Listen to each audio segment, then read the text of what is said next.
Wow. Maybe they just don't like me. All right. So states of matter. So matter, we learned last week, matter is anything that has mass and takes up space. So it has mass and volume. And when we have mass and volume, we can calculate what? Wait. Density. Very good. Okay. The three fundamental states of matter are solids, liquids, and gases. Okay, I'm going to hide this because that's bugging me. Okay. There's also plasma. Your book talks about plasma, so we're going to talk about plasma.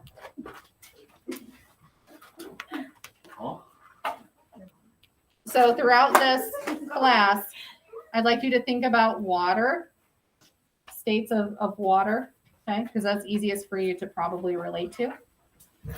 But just know that this applies to all materials, okay, metals,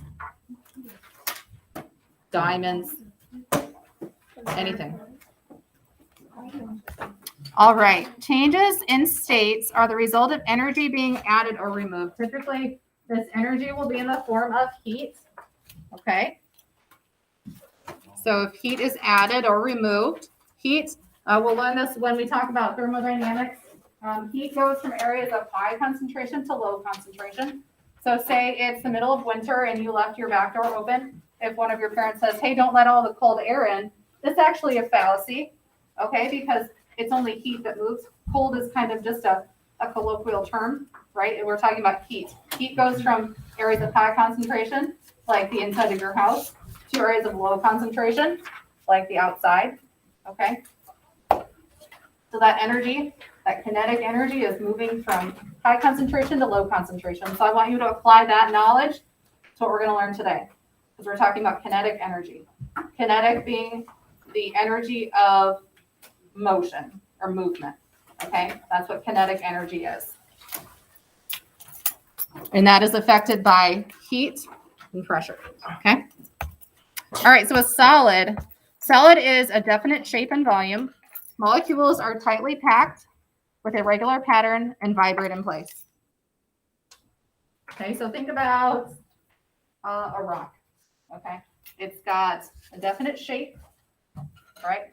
It's not like it's like moving around, right? Like you ever seen the movie Flubber? What? Yes. What? Okay. Is Very that good. about whale? With like Robin Williams. He's like the nutty. Oh yeah. president. Yeah, where it's like that green stuff. It's not like Flubber where it like kind of moves around like a gel. There are gel type solids, and we'll get to that in a minute. They're called amorphous solids. But most solids that we know of are crystalline solids, okay, where they have a definite structure. Think about like all the molecules are just tightly packed together. They're not like flowing around, but they're still vibrating in place. Because we learned about that with the law of the kinetic theory. Okay, all matter is made up of particles, atoms, and elements that are constantly in motion, right? The particle theory, the kinetic theory, we learned that last week. All right, so that's what a solid is. The book talks about it a little bit more. This is kind of what the molecular structure of a solid would look like, where the particles are kind of nice little shapes. They're not really moving around a whole lot. They're just vibrating in place because they still have some kinetic energy. It's just low kinetic energy, low Ke. So the particle spacing is close. The particle motions, it's vibrating in place. Its volume is fixed. If you were to take a wooden block, like one of those little alphabet blocks, like a baby would have. If you were to take that, it's sitting in, say, a plastic container right now. That plastic container has a definite volume. Say that it's like a 20 milliliter size container. And you take that block and you put it in a bigger container. That solid doesn't change its shape to fit that bigger container. It stays what it is. Okay? It has a fixed shape and fixed volume. We can measure volume in centimeters cubed for most solids. And you can do that by either doing fluid displacement, where you can drop, like, say you've got two types of solids. You've got a solid like a cube, where you can measure its height, its depth, and its width, all in centimeters, and figure out its volume that way. But say you've got like a toy dinosaur, and you want to figure out what that volume is. You would put it in glass full of water with a known volume, and however much water it displaces, however much water you have after putting it in the water, that's how much volume that object has, okay? So we're going to talk about that on Friday because I've got a lab. So again, solids have fixed volume, fixed shape. Its compressibility is low. So think about like a trash compactor. If you try to pack down a solid more than it already is, it's not really going to do anything, okay? Because those particles are already really tightly packed together. Yes. Did you get the Tom? Can you get what? Did you get the Tom? I got the Toms. That's about as high as I did like a climbing wall this weekend and I'm really sore. So when you get old, you do like regular things and then your body's like, no, don't do that again. You're old. Yes, sir. You know, maybe just bring a sweater. It doesn't look it. Yeah. I'm comfy right now, and that's all that matters. What? I said my body temperature is fine right now, and that's all that really matters. I'm joking. Okay. Okay. Great. All right, so because it has a lot of atoms that are tightly packed together, it means its density is high. Okay, it has a lot of mass per volume. It has a high mass per the size, the amount of space that it takes up. It is not fluid. Fluid, by definition, means that particles can flow against each other. They can move against each other. So these particles aren't moving. They're just vibrating in place. Okay, they're kind of stuck there. They're so tightly packed together, they can't go anywhere. So they're just like, they have nothing to do with their energy, right? It's like a little kid that's been put in like a seatbelt. He's just like, ooh, crazy. All right, so this is the difference between a crystalline solid and an amorphous solid. Hopefully the network will participate this time. Hi guys, so a lot of you wanted to know the difference between crystalline and amorphous solids. Basically, all solids have this in common. The atoms are vibrating in place. The difference between a crystalline solid or a crystal and an amorphous solid is just how regular the pattern is that the atoms are frozen into. So in a crystalline solid, they form repeating patterns like you see with these like almost on the left-hand side, where each atom has a very specific place and each crystal that's formed looks just like each crystal next to it. In an amorphous solid, it looks sort of like it might be a crystal structure, but it's not perfect. It's sort of warped in places. Some stuff is out of place. And they're both solids, so they're both frozen, so the particles are just vibrating in place.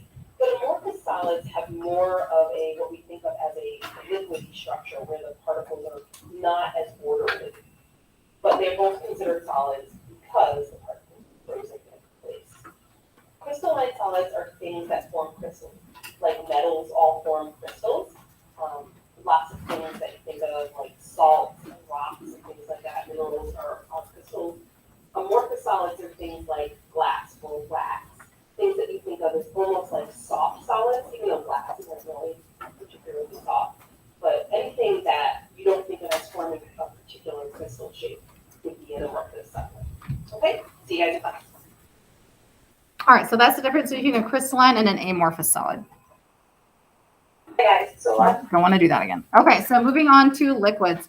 Liquids have a definite volume, but no definite shape.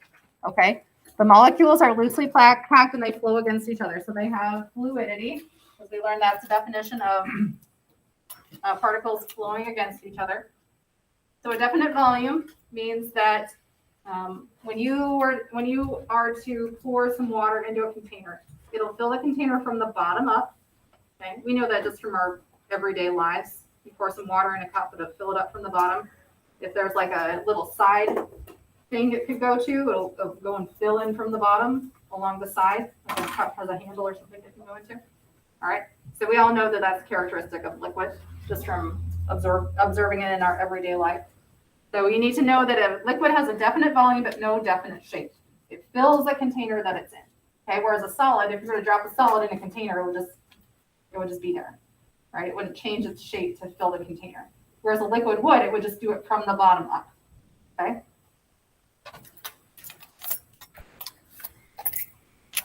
Liquids also, their particle spacing is close. but they're not so close that they can't move. So they have somewhere for their kinetic energy to go. All right, so they can flow past each other. So they have fluidity, they're able to slide past each other. Volume is fixed, so you don't add volume or take away volume when you change its container. All right, its shape, it changes to fill the container from the bottom again. Its compressibility is low. It can't really be compressed a whole lot more. It can be compressed. The particles can be pushed together more than a solid because there's some space in there because there's space enough to move around, but you can't press them in a whole lot more. More so than a solid again, but not as much so as a gas. Okay. Its density is that between that of a solid and that of a gas. So it's mass per volume again. So density is kind of right in the middle. Fluid, yes. And viscosity. I want you to think about the difference between like rubbing alcohol and honey here, okay? So rubbing alcohol is a really, really low viscosity. Water has a low viscosity. Honey is a really, really viscous or sticky liquid.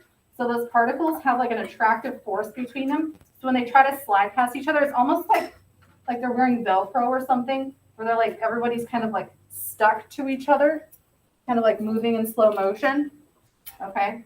Whereas like water particles, it just kind of move at a normal rate. Something that's viscous, those particles are more attracted to each other, so it's harder for them to move around. Okay, that's what viscosity is. Yes, sir. What was shape again? What was it? Shape? Changes to fill the container from the bottom.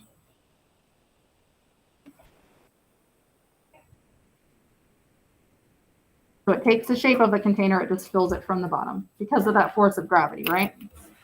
All right, gases. Gases have no definite shape and no definite volume. The molecules are very far apart and can move freely. So they're just like given free rein, okay? They just move wherever they can.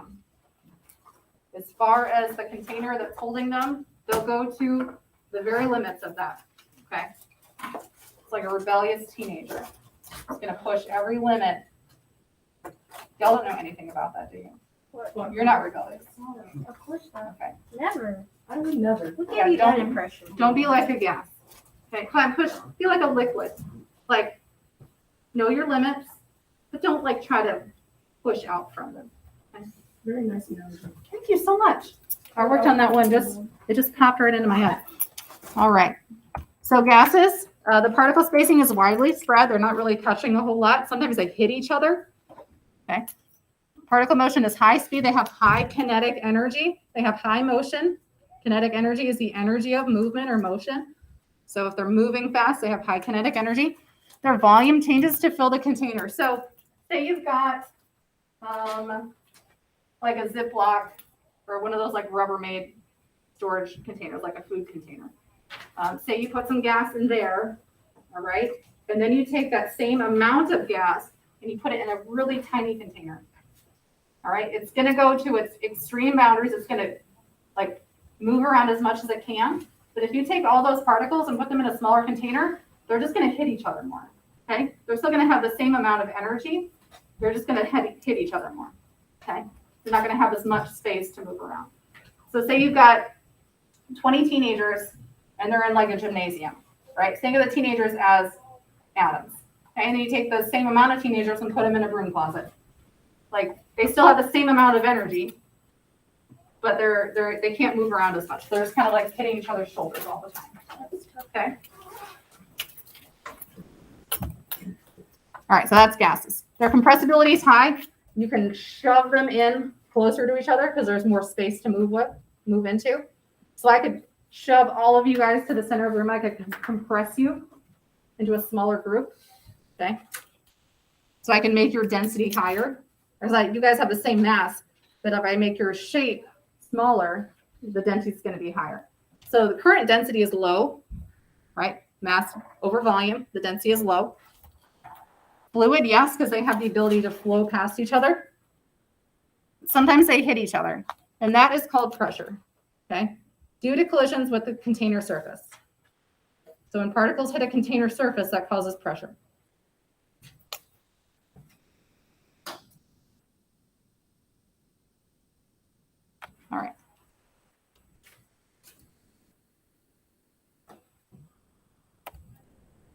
All right, our fourth state of matter is plasma. This isn't on your worksheet, but the book talks like this. Plasma, I want you to think about the sun here. Okay, plasma is actually the most common matter in our universe, but it mostly exists in space. Okay, plasma is a gas-like state of matter formed at very high temperatures that consist of high energy ions and free electrons. So super high kinetic energy, gas-like, high temperatures.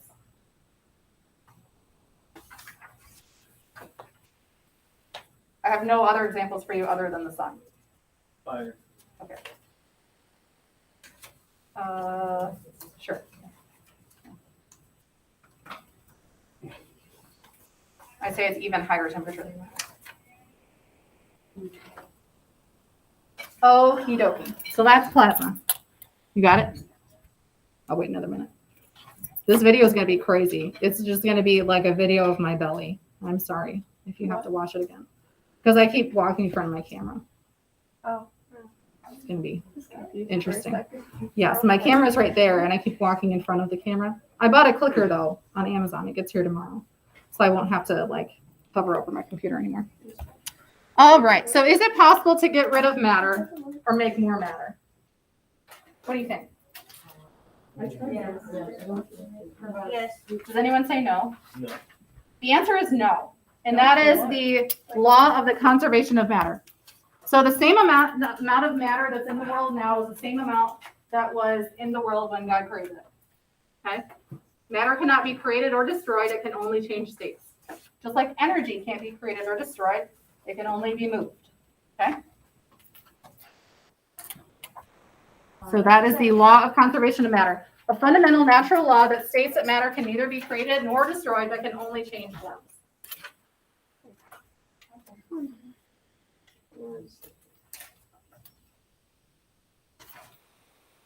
So I think it's funny when people talk about like your carbon footprint, okay, because the same amount of carbon has always been in the world, right? It's always been there. So a lot of the carbon that was in the world in the beginning is now in fossils, okay? A lot of it's underground. So when they talk about fossil fuels, you're releasing organic compounds. And when you burn fossil fuels, you're releasing that carbon into the atmosphere, but the same amount of carbon has always existed. So there's not more carbon now than there was at the beginning of time. Okay. So what does it mean for matter to change forms or change states, change phases? Yeah, its characteristics change. It goes from like a solid to a liquid to a solid, liquid to a gas to a solid. That's what we're talking about here. So phase diagram, this can maybe help you understand what's going on. Let's say you've got a situation in which you have low pressure and high temperatures. That would be a gas. Okay, this is going to be different depending on the material that you're working with. So whether it's hydrogen or it could be water. Okay, hydrogen is part of water, but because it joined with oxygen, it has different characteristics, different properties. So this, like if you were to put water on top of here and have another one that said hydrogen on top, like these phase diagrams would look different, okay, with the same scales at the bottom. Okay, because different elements, different compounds are going to have different freezing points, melting points, boiling points, depending on its atomic characteristics. But just know, high temperatures, low pressure, you have gas. Medium temperature, medium pressure, you've got liquids, typically. And then low temperature is high pressure, you have solids. And there's kind of this like point in here where everything kind of meets together. It gets a little wonky between the three states of matter. All right, I'm going to expand all of these and talk about them all. All right, so these are phase changes. This is really, really, really important to know. Okay, you need to know if you're going from solids to liquids, what that's called, liquids to gases, what that's called, gases to solids. It's like a whole cycle, okay? But you know most of these just from living on the planet, okay? So let's start with solids. If you go from solids to liquids, it's called melting. Think about ice here. You've all seen a solid block of ice melt into water, into its liquid form. That is the effect of kinetic energy being removed. So I guess it'd be added, sorry. So kinetic energy is being added. So the heat from outside is going from high concentration to its low concentration because there's not a lot of heat in ice, right? So when the heat enters the ice, it causes those particles to have more energy and they start going like this. And they move faster and faster and faster until they become a liquid, okay? So that's what's happening there. The kinetic energy is increasing, typically due to heat, or from heat is what you would want to think about. So when heat or kinetic energy increases, solids they melt into liquids. If you add even more kinetic energy, the liquid will evaporate into a gas.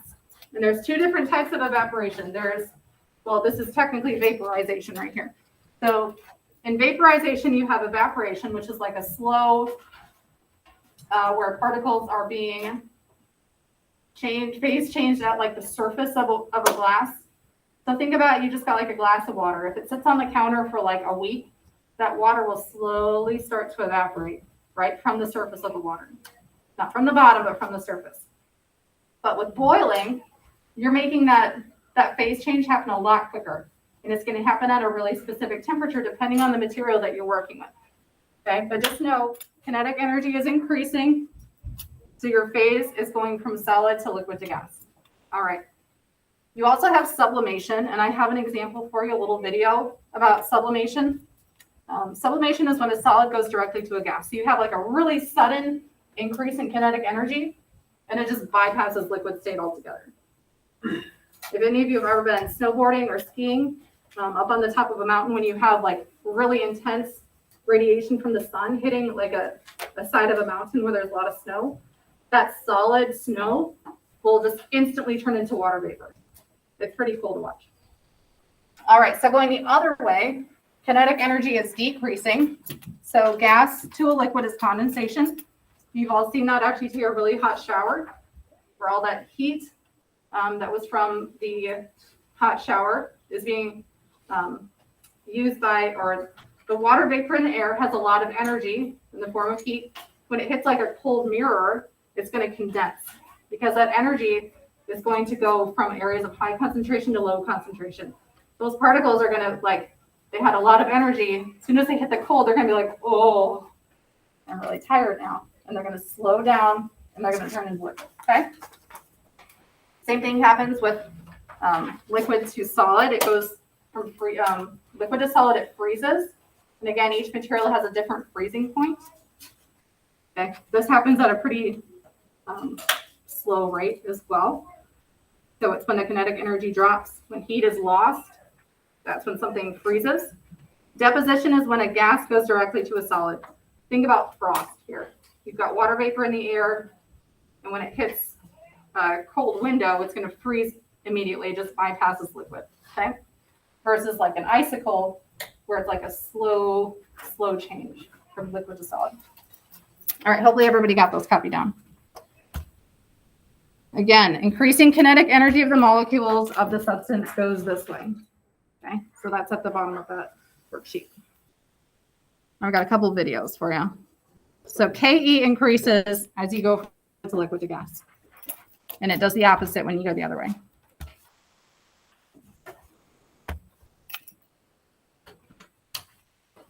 Matter changes its state. When matter changes, it doesn't vanish. It just takes on different physical characteristics based on the energy and bonds of its particles. A solid melts into a liquid when warmer temperatures make particles vibrate more quickly and become more spread apart. Each material has its own melting point, the temperature that sets melting in motion. When a liquid freezes, cold temperatures take away some of the energy that powers particle vibration. Then, attractive forces bring the particles into a more rigid arrangement. A liquid can become a gas through vaporization. This process takes one of two routes: evaporation or boiling. When a liquid evaporates, the change happens only at surface level. This process can occur at any temperature between the material's boiling and freezing points. Boiling is the second way liquids vaporize. Unlike evaporation, boiling takes place at a specific temperature, the boiling point, and can occur throughout the liquid. Condensation is the reverse of vaporization. If vapor particles lose enough energy, they can take the form of a liquid. Through sublimation, a solid's particles gain enough energy to become a vapor, bypassing the liquid stage. Deposition changes a vapor into a solid. This process causes the formation of frost. These processes show how states can change while the amount of matter stays constant. Okie dokie. Matter. Okay, this is an example of deposition where gas particles go directly to solid in the form of frost. You guys have all seen that before. Okay. This is sublimation. We'll get there. So that is the solid snow being hit with really intense radiation energy from the sun and turning into a gas, bypassing liquid. Okay. There might be some melting at the surface a little bit, but that's sublimation. That's melting. The rock turns into lava. Okay. An example of melting. Freezing points. This is also relative to boiling point. So boiling point and freezing point are directly related. So pure water freezes at 0 degrees Celsius, whereas nitrogen freezes at a much, much, much lower temperature. So it takes really, really intense cold or loss of energy for nitrogen to turn into a solid. Okay. Lead freezes at really, really, really high temperature. So lead is normally found in its solid state, in its natural form. So you would have to actually heat up lead for it to turn into a liquid. Whereas if we heat up water, it will turn into a gas. Okay. So this is just talking about the difference between the different substances and their freezing and melting points. And just knowing that not everything, like lead doesn't freeze at 0 degrees Celsius. It has its own individual freezing point. Okay. You don't have to memorize these or anything. Just know that different materials have different characters or properties. Okay. And we'll talk about that when we discuss the periodic table. All right, one more video and then you're released to work on homework.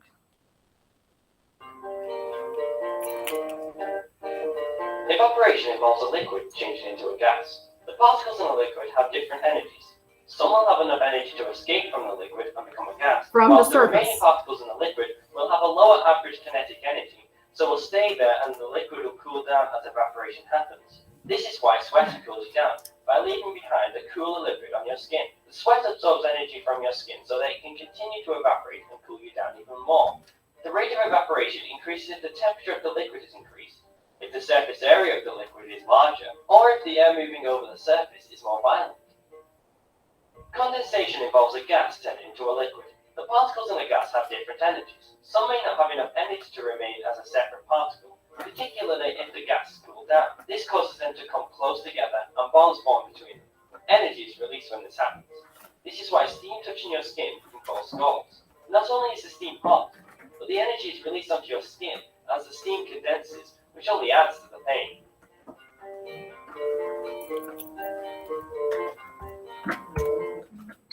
All right, so again, when we talk about energy or temperature, we'll get there when we talk about thermodynamics, but it always goes from areas of high concentration to low concentration. So think about the steam. You've got water that's really, really hot. It has a lot of heat energy in it. Okay, so when it hits your skin is a cooler temperature than the water is. So that energy is just gonna like shock you. Okay, and that's what causes that pain. All right, it's like an instant heat transfer. Okay. All right, so this is homework. You have this complete section 2B section review questions, as well as on Schoology. SWYK is show what you know. It's a Google form. It's a book questions as well as some other questions I've added.